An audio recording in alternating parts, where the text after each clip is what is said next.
نتفرج على طبيعه المكان في سيوه، على شكل الاراضي والاستثمار الزراعي في سيوه. طبعا انتوا عارفين ان سيوه من الاماكن المميزه كاستثمار زراعي، من حيث التربه محترمه جدا.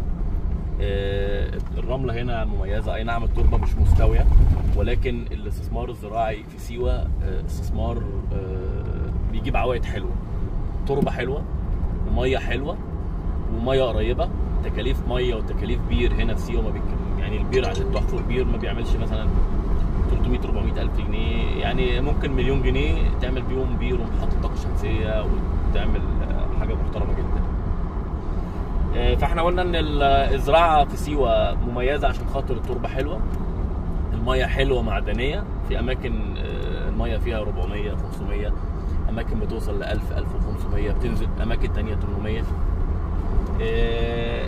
الحاجه الاخيره في عوامل الاستثمار الزراعي طبعا الوضع القانوني للاراضي الزراعيه في سيوه وضع يد. طبعا ناس كتير قوي مقننه، الحكومه بتسمح لك ان انت تاخد الارض وتزرعها وبعد ما تزرعها تقننها، فهو وضع يد امن مستقر. يعني اغلب الناس اللي بتزرع هنا مش واخده عقود من الدوله، لكن بتشتري من السويين، وبعد ما تشتري من السويين بموجب قانون 48 وقانون 144 بتملك على اثبات الجديه. يعني الدوله بتقول لك روح يا باشا ازرع، وبعد ما تزرع تعالى وانا اقنن لك. تمام؟ فده في ناس بترشح كده باعتبار ان سيوه وضع يد مستقر، وفي ناس بتقول لك لا انا عايز اشتغل بعقد رسمي من الدوله، الارض اللي هحط فيها مسمار او هحط فيها نخله او شجره او هدق بيها فاس تكون معاها عقد. ولكن الوضع اليد في اماكن كتير مش مستقر، يعني مش كله الوضع اليد حلو، طبعا حسب رغبه المستثمر اللي عايز يروح ياخد 5 ولا 10 ولا 100 ولا 200 فدان. سيوه فيها مناطق كتيره جدا، فيها مناطق التبطاح، فيها مناطق الاكسبريس والنوران والشركات، وفيها مناطق تانية في الامهات والغزلات وتنتاكل وبهي الدين والمرائي.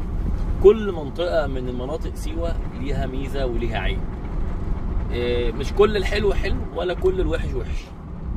يعني احنا في طريقنا دلوقتي طريق اسفلتي بيفتح المجال لمنطقه التنتاكل والمرائي والشريطه واماكن كتيره جدا. هتشوفوا دلوقتي مناطق نخيل حلوه قوي. يعني الميزه في المربع اللي احنا رايحين عليه ده، التنتاكل والشريطه والمرائي، شكل النخل وشكل المزارع هنا احلى من شكل النخل في عبد الله، احلى من شكل النخل وشكل المزارع مثلا في اماكن كتير. في مناطق في سيوه وضع اليد فيها مش وضع اليد